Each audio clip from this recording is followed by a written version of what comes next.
As on 1/1/17, X borrowed 5 lakh, 10% from State Bank of India to be repaid. वादा किया था कि दो बराबर इंस्टॉलमेंट में एक 1/4/22 को देगा और एक 1/4/25 को देगा। कंस्ट्रक्शन कंप्लीट हुआ 30 मार्च 20 को। लिक्विडिटी प्रॉब्लम, बंदे के पास पैसा नहीं था। He borrowed 3 lakh from his friend से लिया 8% करके 1/4/22 जिस दिन वादा था देने का, और पहला इंस्टॉलमेंट दे दिया। बोला इंटरेस्ट और लोन बताओ असेसमेंट ईयर 24-25 के लिए। तो पहले तो प्री कंस्ट्रक्शन पीरियड के दरमियान कोई वापस नहीं हुआ। तो प्री कंस्ट्रक्शन के समय तो सीधा कैलकुलेशन है, लेकिन बीच में प्री कंस्ट्रक्शन के बाद जो 23-24 प्रीवियस ईयर है उसके हिसाब से 1/4/22 को क्या हुआ, पेमेंट हुआ।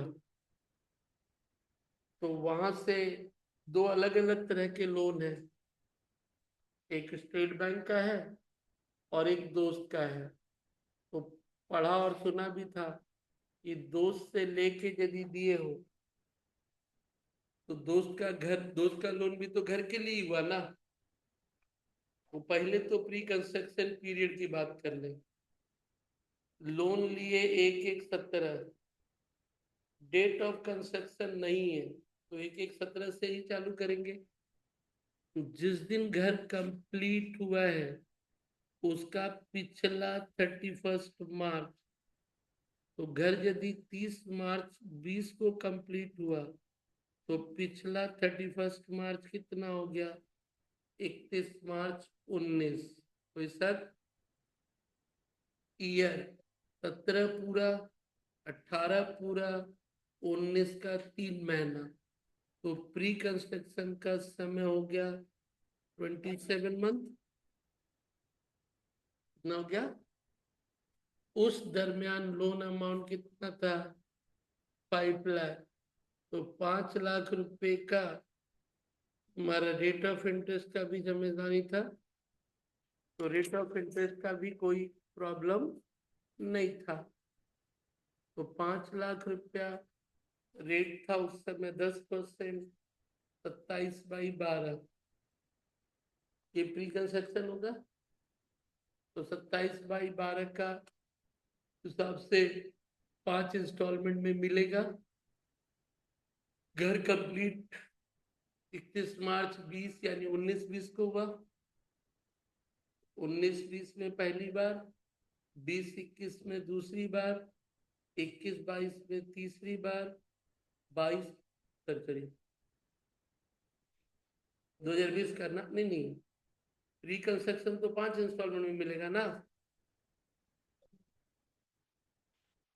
31-3 30-3 20 यानी 19-20 पहला साल, 20-21 दूसरा साल, 21-22 तीसरा, 22-23 चौथा, 23-24 पांचवा। ये तो पांचवा ही है, तो इस साल मिलेगा। तो वो तो चल सीधा दिख रहा है। करंट ईयर का इंटरेस्ट, दो लोन हो गए 23-24 में। स्टेट बैंक का आधा तो दे चुके हो, आधे का ही ब्याज चाहिए। तो 2,50,000 रुपया, 5 लाख रुपया टोटल का दो बराबर इंस्टॉलमेंट बोले थे। तो आधा 250 तो अभी भी बाकी है, और स्टेट बैंक दिया था 10% करके, तो 25,000 स्टेट बैंक का। और करंट में दोस्त से भी लिए हो तो दोस्त से लिए कितना, 3.5, 3.5 इंटू 8%। यदि सोच रहे हो तो गलत है। दोस्त से 3.5 लेके घर का लोन कितना चुकाए हो, 2.5 लाख। तो भाई दोस्त का लोन का भी 2.5 का ही तो इंटरेस्ट काउंट होगा। बोला लिए 3.5।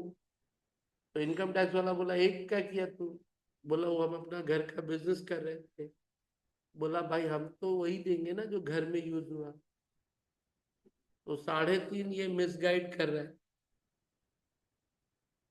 3.5 ले करके हम जो पहला लोन चुका है वो कितने का था? 2.5 लाख ही था। बाकी 1 लाख तुम कोई और यूज किया होगा। पहला इंस्टॉलमेंट दिया, पहला इंस्टॉलमेंट तो एक ही था 2.5 का। तो 2.5 का 8% कितना? करेंट ईयर का इंटरेस्ट कितना माना जाएगा? 45। और 5 लाख का 10% करके 50। 27 महीने का कितना हो गया? 27/12। तो कितना हुआ बोलो? 2 साल 1 लाख। 1,12,500। 1 लाख उसका 1/5 22,500। तो टोटल इंटरेस्ट का डिडक्शन कितना? 68,500। हाँ गड़बड़ किए थे आप लोग। दोस्त वाला 3.5 ले लिए थे। यही ना? ওটা চলবে না।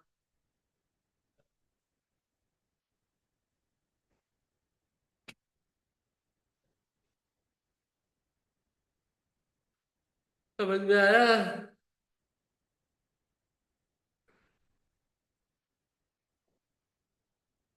हम्म। तो दिमाग को तो यूज करने के लिए बनाया गया है। दिमाग की खूबी तो यही है। तुम उसे यूज नहीं करोगे तब तो तुम दुनिया के महामूर्ख इंसान हो। भगवान ने दिया इसीलिए ना कि आप इसका जितना ज्यादा यूज करना है क्या है करो। ये तो हम ही लोग को प्रिविलेज है, और किसी को तो भगवान ने पावर ही नहीं दिया ह्यूमन बीइंग को छोड़ के कि भाई तू कुछ भी सोच सकता है। बाकी तो बेचारे जानवर जी रहे हैं।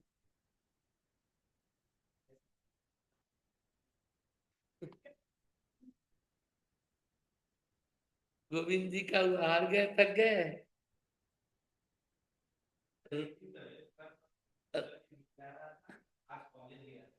राव जी भी राव जी भी थक गए। सुबह तो देख रहे थे एडवांस सेक्शन में।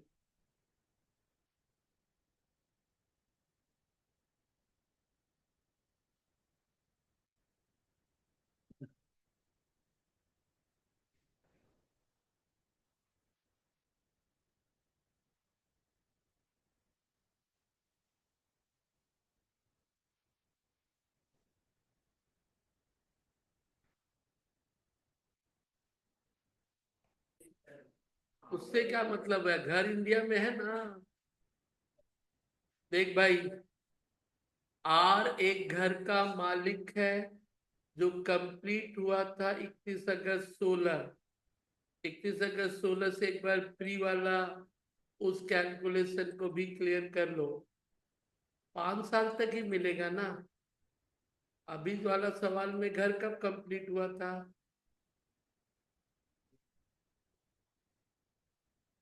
तो ध्यान रखना, लिखे वही थे। थोड़ा सा ज्ञान। Interest on loan current year यानी 23-24। और प्री यानी 5 साल। बट घर कब कंप्लीट होना चाहिए? 1/4/19 या उसके बाद। उसके पहले हुआ ना तो 5 साल बीत गया। अभी वाला सवाल में 19-20 में हुआ था। तो देखा था कि 19-20 में होने के कारण 23-24 5वां साल था। 19-20 में यदि हुआ तो 19-20 1, 20-21 2, 21-22 3, 22-23 4, और 23-24 5। 5वां साल ही तो था। यही यदि 18-19 को कंप्लीट हुआ होता तब तो 5 साल बीत गया भाई। जो कि पिछले साल क्लास में भी देखा था। तो उसके पहले यदि कंप्लीट हुआ तो सोचना ही मत प्री के बारे में। डेट वेट लिखा, बाद में पता चला मिलेगा ही नहीं। तो इसीलिए यहाँ डेट था, वो वर्ड। फिर वही प्रेसिडिंग ये वो, फिर वही 5 साल बीत जाना से नहीं होगा। ठीक है। अब आजा, म्यूनिसिपल एक घर है जो कंप्लीट हुआ 31 अगस्त 16, प्री मत सोचना। प्री कब सोचेंगे? 1/4/19 या उसके बाद? अभी तो रेसिडेंशियल पर्पज के लिए भाड़े पे दिया। शुरू का 4 वैल्यू का मतलब मालूम ही है, जो पर मंथ है वो ईयर में कन्वर्ट होके सोचा जाएगा। आगे चला, म्यूनिसिपल टैक्स के 20 में टेनेंट 5 दिया, तो लैंडलॉर्ड यानी ओनर 15 दिया, तो 15 का डिडक्शन मिलेगा। बेनिफिट वर्ड होने से डिडक्शन नहीं मिलेगा, स्टेट वाला है। इंटरेस्ट ऑन लोन घर के लिए इंटरेस्ट इंडिया के बाहर किसी नॉन रेसिडेंट को दिया, बिना टीडीएस काटे नहीं मिलेगा। लीगल चार्जेस रिकवरी बोल के कुछ मिलता नहीं है। स्टैम्प ड्यूटी ये सब से कोई मतलब नहीं है। और 18-19 में अनरियलाइज रेंट 40 था, उस साल हमने 30 का डिडक्शन लिया था, उसमें से 25 रिकवर हुआ। तो रिकवरी ऑफ अनरियलाइज रेंट में क्या बोला? टोटल 40, डिसअलाउड पोर्शन 10, तो अलाउड कितना? 30, उसमें से मिला कितना? सॉरी गड़बड़ कहीं कर देना। आपका क्या था? डिसअलाउड पोर्शन माइनस, भूल गए, बस फीलिंग याद है। और वो कौन सा वर्ड था रिकवरी वाले में? Recovered portion minus disallowed. Recovered portion, तो रिकवर्ड हुआ 25, डिसअलाउड हुआ 10, तो टैक्सेबल कितना? 15, 15 में से 3.5, 30%, 4.5 माइनस 10,500। और ऊपर का कहानी सुनाई, ये सब मिलना नहीं है। सवाल बड़ा है, देखने से छोड़ मत देना। सवाल बड़ा भले होगा तो चीजें वही नंबर 14,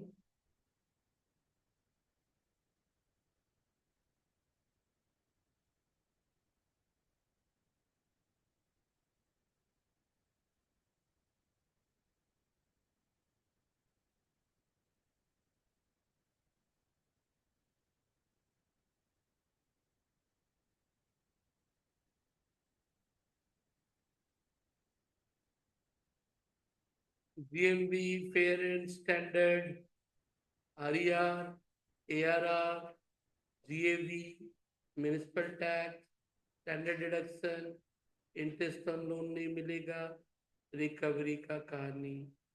ठीक, बुझलें? आरो किचु ताहले नेक्स्ट पार्टे चला जा।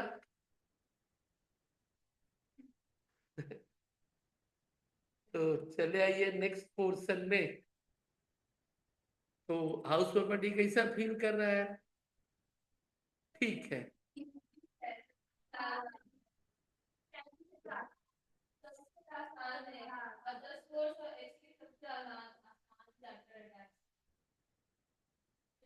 तो हाउस प्रॉपर्टी का कहानी ले दे के बार बार यही पे आते हैं। इसके पहले जीएबी निकालने के पहले नौटंकी देखा, और इनकम फ्रॉम हाउस प्रॉपर्टी के बाद रिकवरी ऑफ अनरियलाइज और एरिया रेंट 30% माइनस करके वो जा सकता है। अब रहा इसी में एक एक आइटम को लेके बहुत कुछ देखा, तो बोला ये तो सब देख लिए, अब का बचा?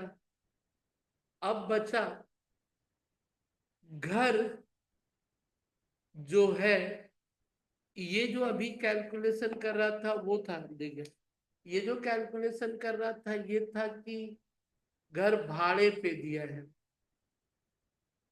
लेकिन अब हम लोग कैलकुलेशन करेंगे तो वो घर जो भाड़े पे नहीं दिया, बोला भाई भाड़ा पे दिया नहीं तो इनकम कैसा? तो हाउस प्रॉपर्टी के इनकम के कंडीशन में 3 ठो था।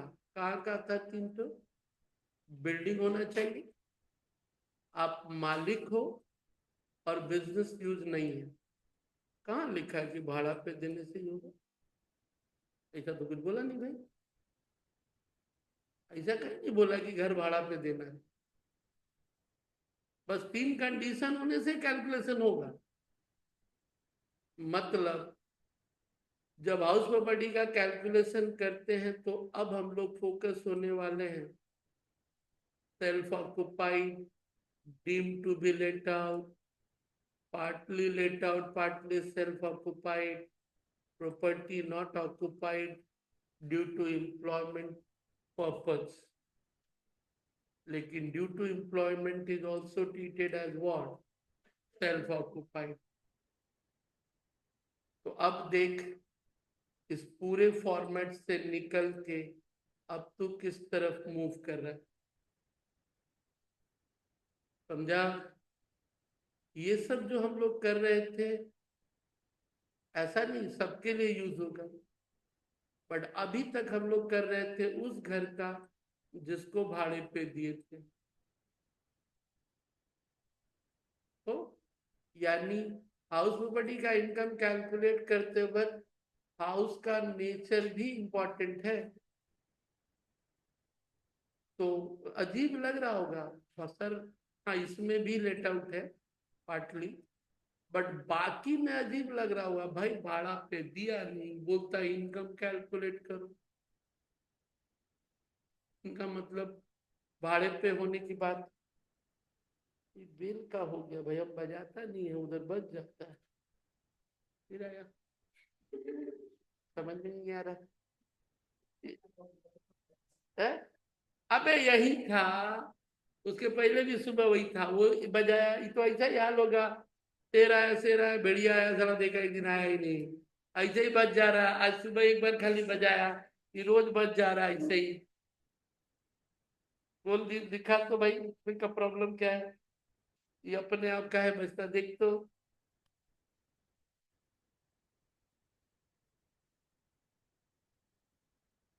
ऐसा ना हो कि टेस्ट खेलने से बज रहा हो, तो टेस्ट भी तो नहीं हिल रहा भाई।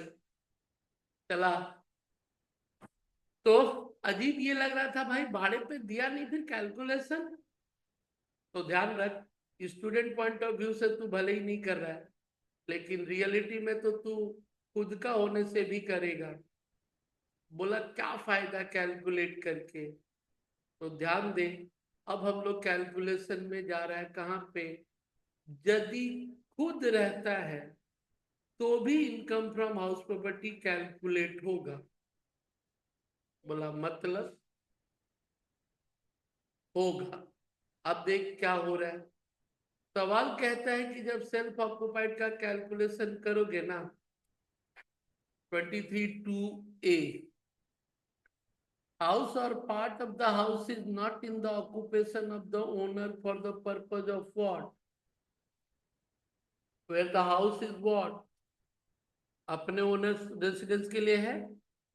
नॉट लेट आउट होल और एनी पार्ट, एक दिन के लिए भी भाड़े पे नहीं दिए हैं।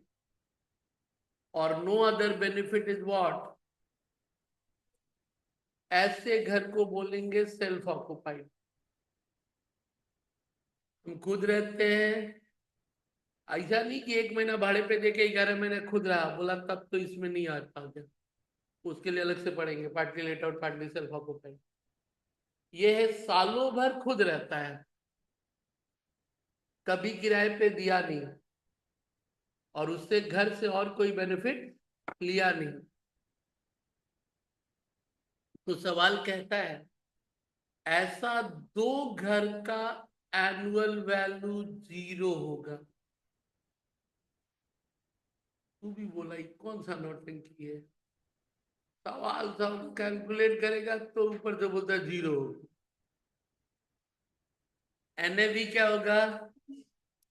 0 होगा। बोला मतलब ऊपर का मत सोचो, मतलब ऊपर का क्या है, मत सोचो। बोला का दिया दिया रहेगा, तो बोला देख के क्या फायदा, इसको तो जीरो बोला। तो बोला आगे का सोचते हैं। क्या बोला? ठीक है, पीछे का नहीं सोचे, आगे सोचते हैं जीरो होने से। तो जीरो का 30%, अच्छा चक्कर है। जीरो का 30%। अगला, अपना रहने के लिए घर के लिए लोन लिए होंगे, इंटरेस्ट दिया 1 लाख। तो इंटरेस्ट एक देंगे तो इनकम की जगह सेल्फ ऑक्युपाइड में यदि कभी कुछ आया तो लॉस फ्रॉम हाउस प्रॉपर्टी आएगा। क्या आएगा? इनकम तो आएगा ही नहीं। और इंटरेस्ट यदि नहीं लिए लोन तो वो भी नहीं आएगा। तो 1 लाख रुपया क्या रहा? लॉस। बोला क्या फायदा? मान लो नौकरी करके कमाए 5 लाख। नौकरी करके कितना कमाया? लॉस कितना हुआ? तो नेट इनकम कितना रहा? बोला बढ़िया चीज था तो भाई। टोटल इनकम कम हो गया तो टैक्स भी क्या होगा? सरकार तुमको फायदा दे रही है, तू पहले से नाक घोंसी खोल रहा है। तू तो बोला पहले बोलना चाहिए था ना, हम तो इसको पहले कैलकुलेट करेगा।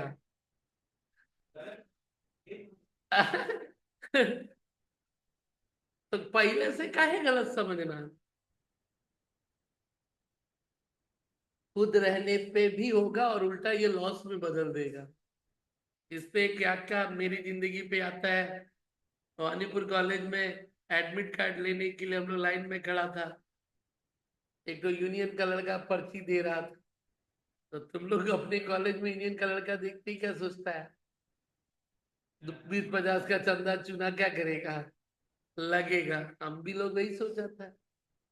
हम लोग पहले ही बोला सर, मतलब नहीं चाहिए। तो बोलता भैया बेस्ट विशेष है। चंदा नहीं दे रहे हम लोग, आप लोग को क्या कर रहे हैं? एक ग्रीटिंग्स दे रहे बेस्ट विशेष का।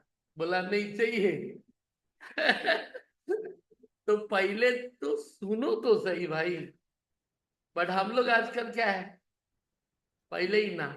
तो कोई कुछ बोले पहले सुनो।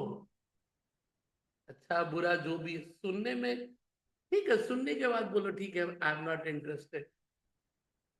पहले ही ना नहीं मत बोल दो।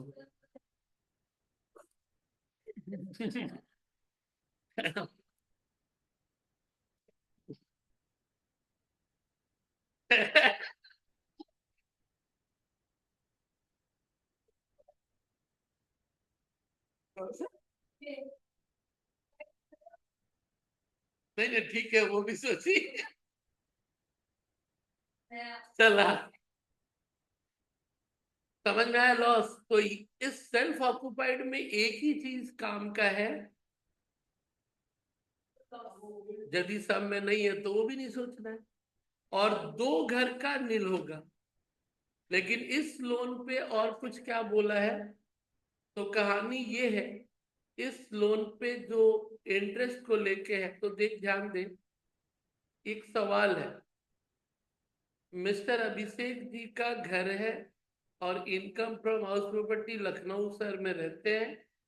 ओन रेसिडेंस यानी सेल्फ ऑक्युपाइड है। तो बोला इसमें से हम खाली एक ही चीज पे ध्यान देगा। बोला और देख के कोई लाभ नहीं है। और कोई देख के लाभ। तो 10,000 का इंटरेस्ट और लोन है। चुपचाप एनएवी से 10 माइनस कर लॉस फ्रॉम हाउस। चल, इलुस्ट्रेशन 14 फटाक से दिखा दे। मतलब लॉस फ्रॉम हाउस प्रॉपर्टी बोला जाएगा।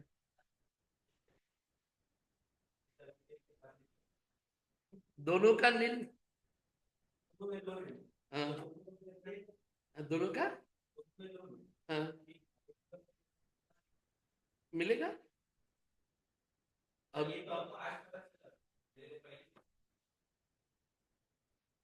क्या चीज मिलने वाला है? तो तुम पढ़ेगा टैक्स तब तो पता चलेगा। अनपढ़ का आदमी ज्यादा पता करता है।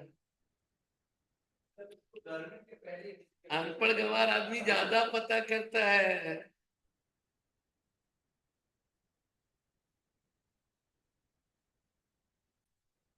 बोला इतना आसान तो नहीं होता लाइफ में, कुछ तो होगा। तो इंटरेस्ट ऑन लोन के बारे में कुछ है। इंटरेस्ट ऑन लोन के बारे में सेल्फ ऑक्युपाइड कुछ कहता है। क्या कहता है self occupied? Maximum deduction 2 lakh मिलेगा सेल्फ ऑक्युपाइड। बाकी में तो लेट आउट ड्यू टू कोई लिमिट नहीं। खुद का घर है तो डिडक्शन मैक्सिमम अमाउंट पर पर्सन है। ऑब्वियसली अब 2 घर है, दोनों सेल्फ ऑक्युपाइड है। एक में 1.5 लाख का इंटरेस्ट, दूसरे में भी 1.5 लाख का इंटरेस्ट, तो दोनों 3 लाख। सरकार बोली भाई एक आदमी को 2 लाख से ज्यादा हम नहीं देगा। तो अलग अलग आदमी का अलग अलग कैलकुलेशन होता है। ठीक है। तो मैक्सिमम अमाउंट क्या है? पर पर्सन, जबकि कैलकुलेशन क्या होता है? पर प्रॉपर्टी। स्पेशल केस में 2 लाख मिलेगा और जनरल केस में मैक्सिमम डिडक्शन कितना? तो बोला भी स्पेशल जनरल का होता है। समझा? आई जनरल का कहानी क्या? साइलेंट रहा तो मान लिया स्पेशल। तो जनरल केस कहते किसको है? तो ये कहानी हम बात कर रहे हैं जहां पे हम लोग म्युनिसिपल टैक्स डिस्कस किया था, सवाल बनाए थे। 24A का 2 डिडक्शन था, उसी इंटरेस्ट ऑन लोन के नीचे छोटा सा ये भी डिस्कशन। समझे? अब स्पेशल जनरल के लिए नीचे है स्पेशल केस के 4 कंडीशन है। नया घर के लिए होना चाहिए, 1/4/99 और उसके बाद का लोन होना चाहिए। Interest on loan maximum special case loan कब होना चाहिए? 1499 या उसके बाद। लोन का पर्पज होना चाहिए किस लिए? परचेज और वॉट? रिपेयर रिन्यूअल नहीं होगा स्पेशल। कंस्ट्रक्शन कंप्लीट होना चाहिए 5 साल from the end of the year in which the loan is what. अब घर बनाने में 15 साल लगा लिया, तो सरकार बोली भाई माल बनवा रहा है 5 साल में भी तेरा घर कंप्लीट। बोला डिडक्शन तो जनरल केस में चला जाए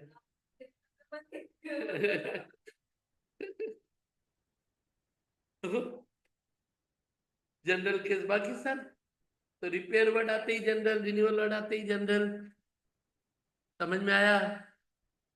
तो एक इसी के नीचे बॉक्स था जिसमें तुमको सिर्फ आइडेंटिफाई करना था कि 2 होगा या 30 होगा या कितना होगा।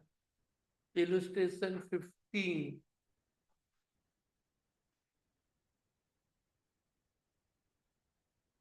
5-6 अलग अलग केसेस है। इंटरेस्ट अमाउंट दिया है, कुछ कंडीशन है, बगल वाले कॉलम में तुझे लिखना है कितना रुपए का डिडक्शन मिलेगा। पहला, लोन लिया था 1/4/99 के पहले और इंटरेस्ट दिया है 2/20, तो मैक्सिमम डिडक्शन कितना?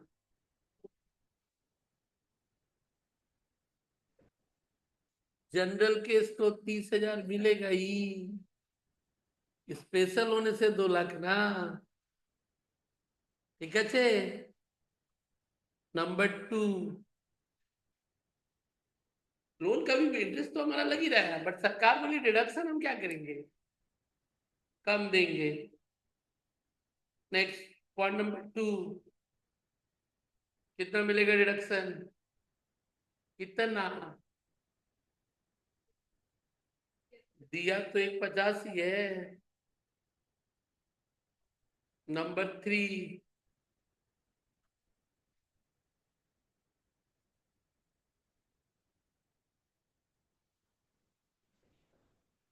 कौन सा कंडीशन टूटा?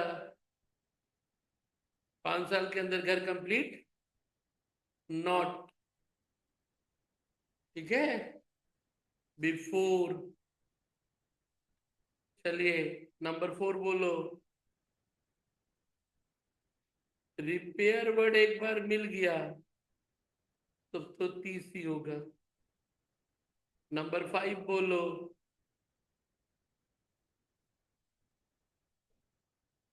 मैक्सिमम तो 2 ही मिलेगा। एंड नंबर 6 बोलो। जब 30 से नीचे है तो क्या दिमाग लगा रहा है? 30 से नीचे है तो कंडीशन पढ़ के लाभ का है। 30 से नीचे है तो जनरल में तो ऐसे भी मिलना था भाई, कंडीशन पढ़ के तो कोई फायदा है नहीं। 30 से ऊपर होगा तो पढ़ना सोचना क्या है, चालू करेगा।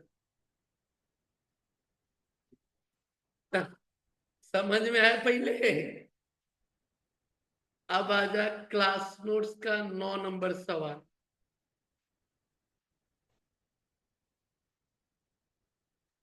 हाउस प्रॉपर्टी के आखिरी दौर की तरफ चल रहा है तू अब।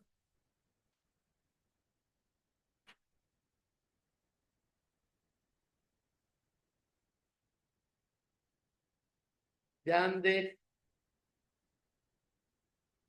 मिस्टर पांडे जी का 3 घर,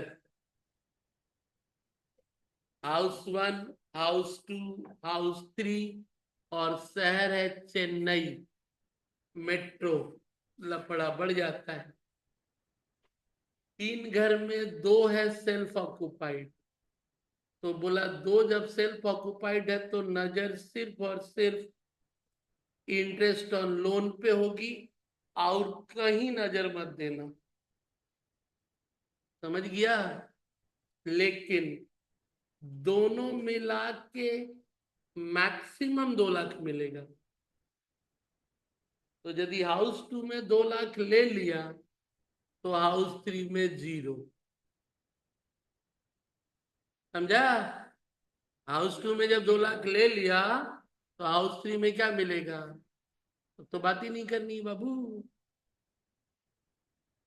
हाउस 1 खाली सोचना है। तो हाउस 1 में पहले ढूंढना है ग्रॉस म्युनिसिपल वैल्यू, दूसरा ढूंढना है फेयर रेंट, तीसरा ढूंढना है स्टैंडर्ड रेंट। तो सीधा सीधा दिख रहा है बाबू। तो तीनों सीधा है ही है। फिर ढूंढना है ARR। इसमें है रिसीव्ड।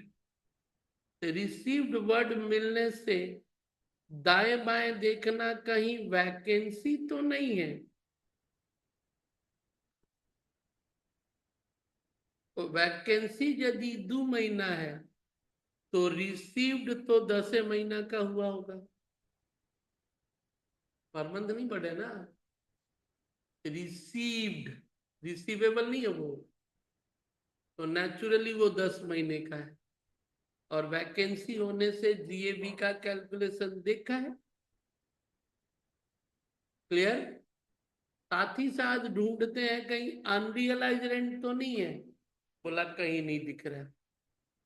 तो GAV निकालने के लिए इतना चीज पहले सोचते हैं। GAV निकालने के लिए पहले हम लोग क्या करते हैं, इतना चीज सोचते हैं। तो GAV बताएगा एकदम ऊपरी तौर पे देख के कितना रुपया वो लिखा तो है।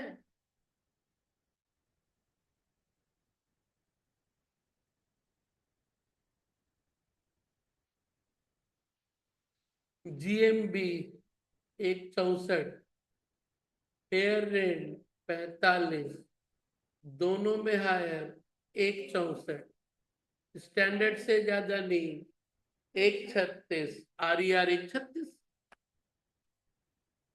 RER 1, ARR 12 महीना 1,80,000, 150 10 महीने का तो 12 महीने का कितना, 180। RER 136, ARR 180, दोनों में हायर 180, तो वैकेंसी 2 महीना माइनस हो जाएगा, तो 30 वैकेंसी का तो 1.5 लाख GAV। বুঝলেন কিছু? এইভাবেই ওটাকে বোঝা যায়। मतलब कॉलम 3 रहा, कॉलम कितना रहा? 3 रहा, और कॉलम 3 के बाद चला तो क्या दिखा? House 1 let out, house 2 self occupied. पहला वाला ही सोचना था,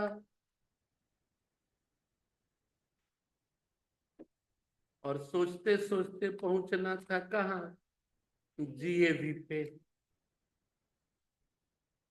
तो बोला चांद पे पहुंचना है, चिंता मत कर, एलन मस्क साहब अगले साल मंगल पे भेजने वाले हैं। पता नहीं, अगले साल का ही तो सुने थे कल परसों। हैं?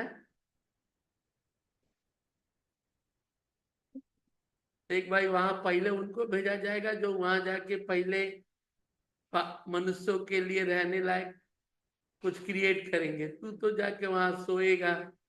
पैसे आदमी को भेजने में वो 50 2 5 हजार करोड़ काहे लगा है? हाँ, भाई 1.5 साल का सफर है। हाँ। जाने में 1.5 साल लगेगा, साल 1.5 साल। ठीक है, और जाने के बाद आने का गारंटी है नहीं।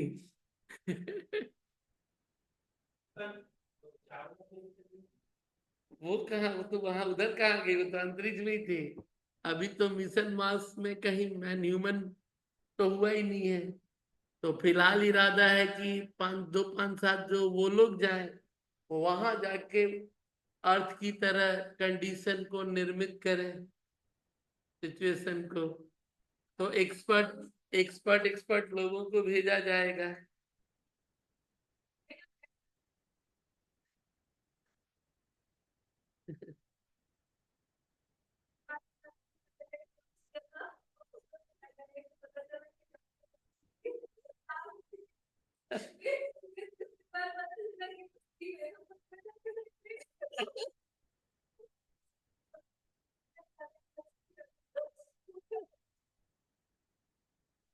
टिफिन बनाया गया था क्या?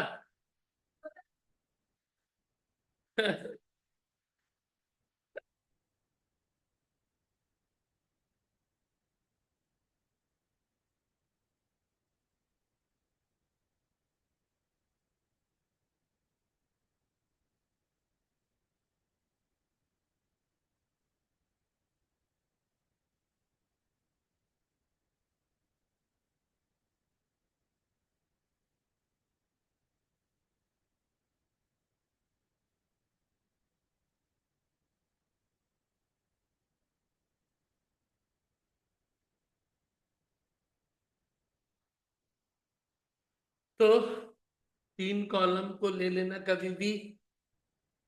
लास्ट का 2 कॉलम में तो कुछ लिखना ही नहीं है शुरू में, जो लिखना है NAV के बाद।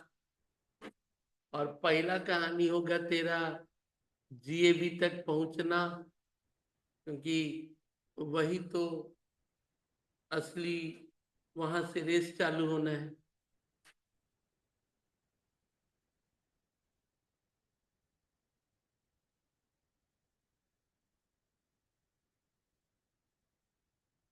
इसीलिए हाउस प्रॉपर्टी को बोला जाता है फॉर्मेट बेस्ड सम है ये।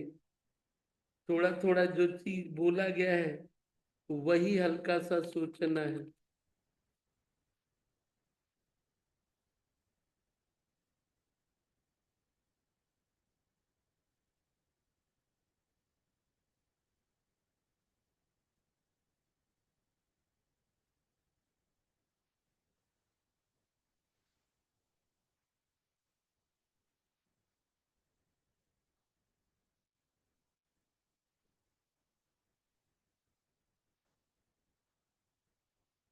बुझलेन? जी अभी तक कोई डाउट? कौन सा वर्ड बोले थे? रेंट रिसीव वर्ड, फोकस रहेगा वहां पे। रिसीव्ड होने से सब में ढूंढना क्या चालू करेगा? वैकेंसी। क्योंकि रिसीव्ड हमेशा उस समय का है जिसमें वो खाली नहीं रहा है, जबकि कंपेयर करने के लिए मुझे एआरआर चाहिए, तो एआरआर को पहले कर लिया। क्लियर है? अब इसके बाद तो सम में जो ढूंढने वाला पार्ट था क्या? फॉर्मेट का म्युनिसिपल टैक्स आता है, और म्युनिसिपल टैक्स के बाद कौन? इन स्टैंडर्ड और वो सब। तो म्युनिसिपल टैक्स पे भी थोड़ा सा ध्यान देना आप। अपने वाले सवाल में जो म्युनिसिपल टैक्स पे अपने को जानना है, क्या बोला कि बोलता है कि म्युनिसिपल टैक्स 40% ड्यू है, 60% पेमेंट है। Municipal tax 10% of municipal value होता है, म्युनिसिपल यानी नेट, और नेट होता है जीएमवी से 10 माइनस करके। तो ये 10 टैक्स का रेट है भाई, और वो 10% तो जनरली माइनस होता है। तो दोनों 10-10 में कंफ्यूज मत हो जाना। ये टैक्स रेट 15% भी हो सकता था, लेकिन ये तो -10 ही होगा। क्लियर? तो 164 से 10% पहले माइनस किया तो क्या आया? एनएमवी, उसका 10%, 100% टैक्स हुआ, उसका 40% ड्यू है, तो पेमेंट 60% हुआ। क्लियर? तो कहने का मतलब है 1,64,000 10 करने का माइनस करके आया 147,600, उसका 10% टैक्स हुआ 14,760, इसका 60% पेमेंट हुआ 8,856, तो माइनस होगा 8,856।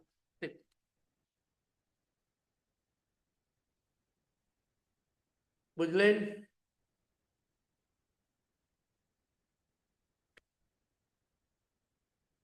एनएबी अब बाकी दो में भी नहीं लिख सकता है।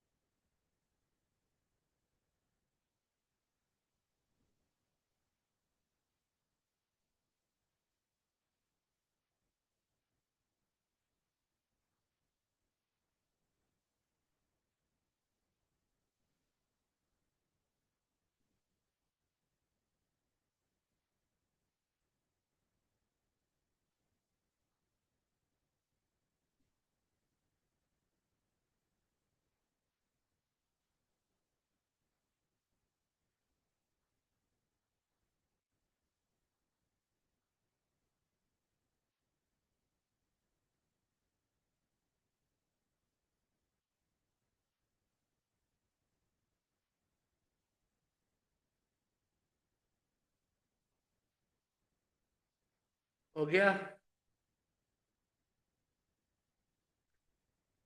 एनएबी हो गया, तो अगला टुकड़ा क्या होता है? कितना परसेंट? तो उसमें तो सोचना ही नहीं है।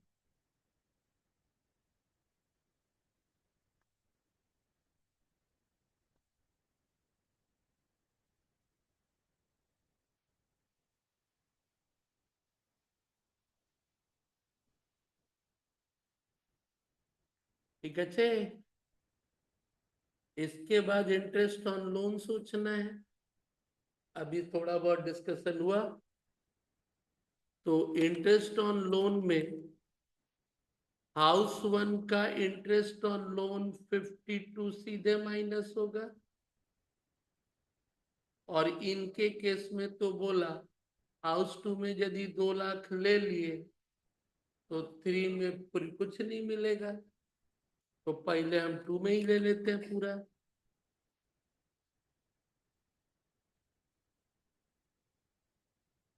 बुझले। तो उसमें नोट दे देंगे, इस 2 लाख के लिए भी नोट रहेगा, और इसमें तो 52 जो मिलना है वो क्या है, मिल जाएगा। टैक्स ही नहीं, जिंदगी में ही देखा हूं भाई, बहुत छोटे छोटे कदमों से चलना चालू करो, अपने आप मंजिल पे होगे। ज्यादा एक साथ मिला लेने से ही मैं देखा हूं प्रॉब्लम है।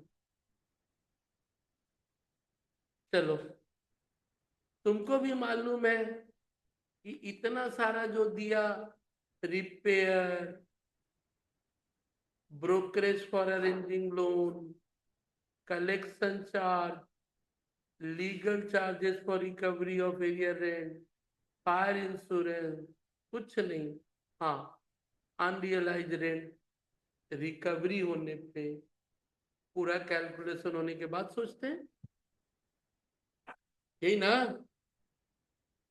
तो सवाल बस ध्यान रहे कि लॉ क्या कहता है, कोई भी लॉ वाला सब्जेक्ट हो, थ्योरी या प्रैक्टिकल, जो लॉ कहता है पहले वो आप पूरा कंसंट्रेट होके क्लियर करो, और जो लॉ कहता है वो क्लियर करने के बाद पढ़ो, और जो बकवास का लॉ कहता नहीं उसके बारे में सोचो ही मत, के बारे में कभी मत सोचना।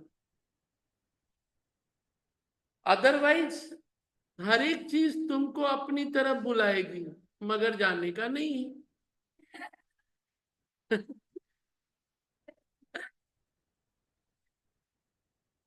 तो 5,000 रुपया क्या बोला है, प्रीवियसली अलाउड। तो प्रीवियसली अलाउड तो चार्जेबल होता है, और 30% माइनस करके होता है, और सबका लास्ट में मिला के।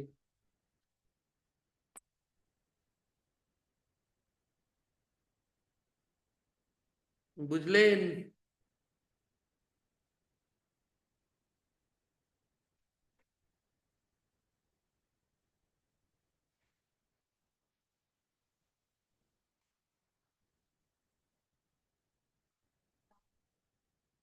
क्या दिए हैं, 50, 3 से 1।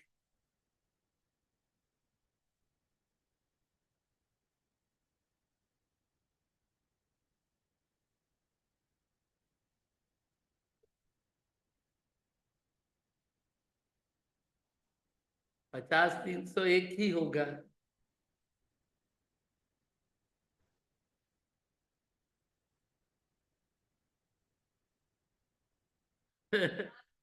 रिकवरी ऑफ अनरियलाइज रेंट तो जुड़ेगा बाद में।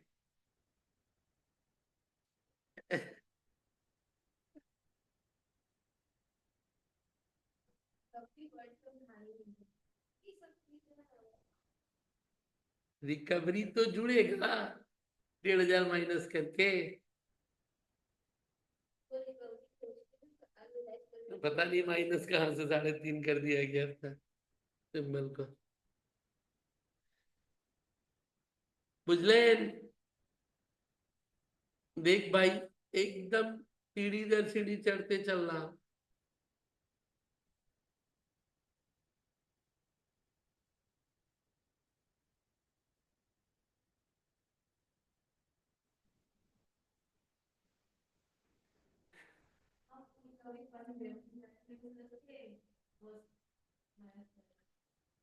सेल्फ ऑक्युपाइड वर्ड का फीलिंग क्लियर।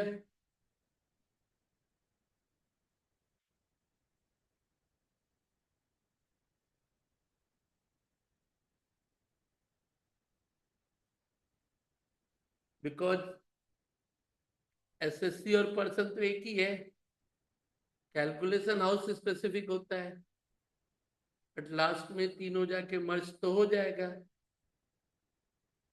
ओके। तो इनकम फ्रॉम हाउस प्रॉपर्टी अभी सीखा, सेल्फ ऑक्युपाइड। सेल्फ ऑक्युपाइड का सेक्शन कौन सा, सेक्शन 23, सबसेक्शन 2, सबसेक्शन ए। क्या कहता है? यदि उस घर से कोई बेनिफिट नहीं लिए हो, आप खुद रहते हो, एक दिन भी किराए पे नहीं दिए हो, तो आप किसी दो घर का NAV नील ले सकते हो। तो फिर तुमने क्या बोला? सर हमारे पास 3 ठो अपना है, एक तो गांव में भी, एक तो यहाँ भी, एक तो दिल्ली भी, तीनों सेल्फ ऑक्युपाइड। तो बोला सर आप तो 23(2)A में 2 लिखे हो, 3 होने से क्या करेंगे? 3 होने से क्या करेंगे? क्योंकि यहाँ तो 2 ही है। तो बोला यदि 2 से ज्यादा हुआ ना, तो आप किसी 2 को सेल्फ ऑक्युपाइड ले लो, बाकी को हम मान लेंगे deem to be let out, मान लेंगे डीम टू बी, मान लेंगे कि भाड़े पे दो। बोला भाई हम तो खुद ही रहते हैं। बोला हम मान लेंगे। बोला क्यों? बोला भारत जैसे गरीब देश में किसी के पास एक को नहीं है, आज तू 3 ढो रखा है, तो दो तो हम छोड़ देंगे, तीसरा को हम ले लेंगे what, deem to be let out, मतलब लेट आउट की तरह पूरा कैलकुलेशन हो जाएगा। तो बोला क्या फायदा, लेट आउट करना है कर ले। तो बोला लेट आउट करना है तो पहला 3 क्या होता है? ग्रॉस म्युनिसिपल वैल्यू, घर का तो होगा ही, फेयर रेंट वो भी होगा, स्टैंडर्ड वो भी हो सकता है, तो RER तो आएगा ही। बोला ARR 0 है, क्या हो जाएगा? बोला ARR मान लिया 0 है, की का है, दोनों में हायर। बोला ये तो हायर होगा ना, लपेट लेंगे RER पे। RER पे कैसे लपेट लेंगे? कमाए नहीं हो बट टैक्स देना होगा, यानी नोशनल बेसिस पे भी तुमसे ले लेगा क्योंकि तुम अमीर आदमी हो। तीसरा घर का क्या करेगा वो? ले लेगा as a deem to be let out, as a deem to be. तो ARR वाला पोर्शन भले ही 0 बाबू, बट बाकी सब तो हो सकता है पॉसिबल। इसीलिए बोला गया भाड़े पे हो या ना हो, टैक्स तो हो ही सकता है। तो deem to be let out में मान लो एक सवाल में 3 घर दिया, कितना घर बाबू? 7 नंबर सवाल, मारेंगे बहुत मार। फ्लैट 1, फ्लैट 2, फ्लैट 3, ध्यान से देख, तीनों घर बोला है खुद रहता है, 3 फ्लैट लखनऊ में। बोला इनकम फ्रॉम हाउस प्रॉपर्टी बनाओ। टेंशन देख क्या है भाई, कौन सा deem to be let out लो, कौन सा सेल्फ ऑक्युपाइड लो?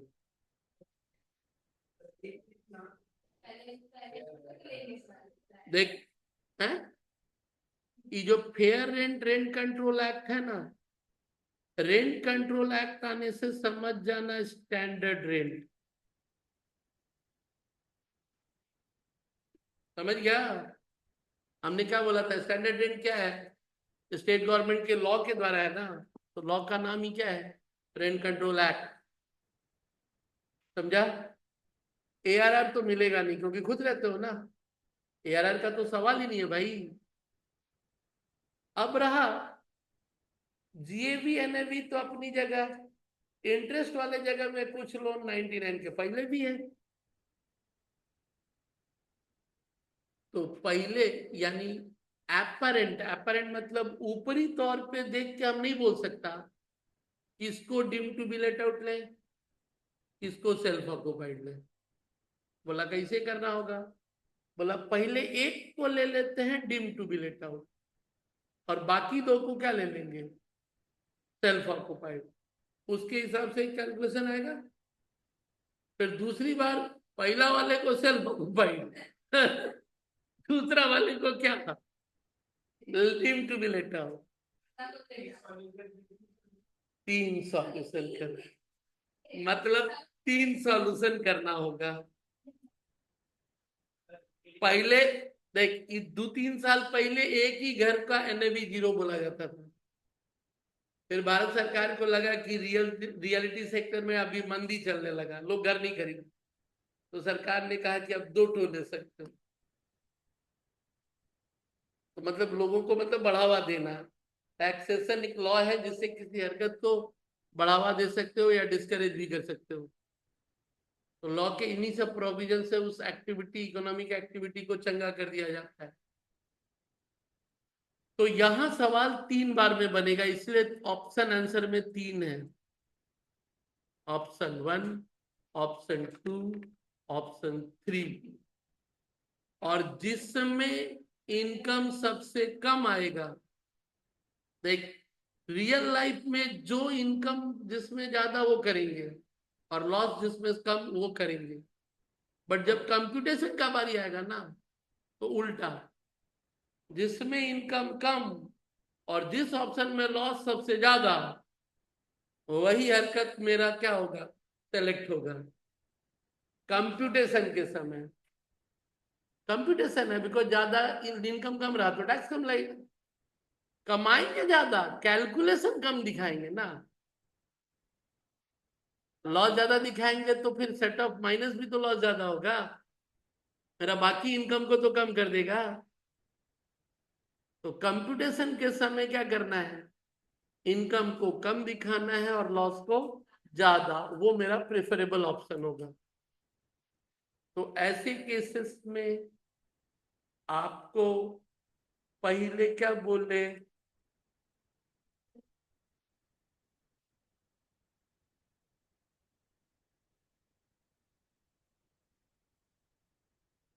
पहले देख तो सही, flat 1 self occupied, flat 2 self occupied, flat 3 what, deem to be let out.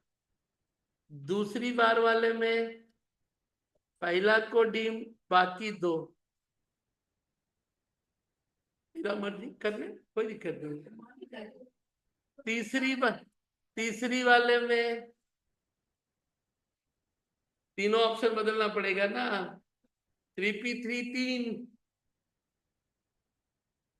तो इस तरह से तू तीनों में करेगी, तो जिसमें deem to be let out होगा उसी में कैलकुलेशन होगा, और बाकी 2 का NAV 0 जाएगा।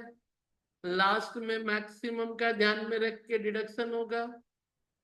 तो कितना आया, 157,725। दूसरी बार कितना आया, 81,300। तीसरी बार कितना आया, तो कौन सा में लॉस ज्यादा, यानी पहला को डीम टू बी लेंगे, बाद वाले दोनों को सेल्फ लेके हम इस ऑप्शन के साथ जाएंगे। बिना बनाए पता नहीं चलेगा, क्योंकि इंटरेस्ट कहीं पे 30 है, कहीं पे कुछ है, हैं? एग्जाम में देख पहले 2 का होता था ना, 2 का होता था तो देता था, 3 का होने पे देता नहीं है। बट हम लोग को सवाल क्रिएट करना पड़ा 3 लेके। अब दे न दे अपनी जगह, तुम्हारा इरादा। पहले समझ में आया कहानी, deem to be let out और सेल्फ ऑक्युपाइड। सेल्फ लेके पहले कॉम्बिनेशन मिल जाएगी। देख भाई 2 सवाल इस पे है, एक 13 नंबर और एक अभी वाला 7, ठीक है। और एक होमवर्क लेगा नंबर 10। तो ध्यान रख, 7, 10, 13, 7 खाली भेजूंगा, ठीक है।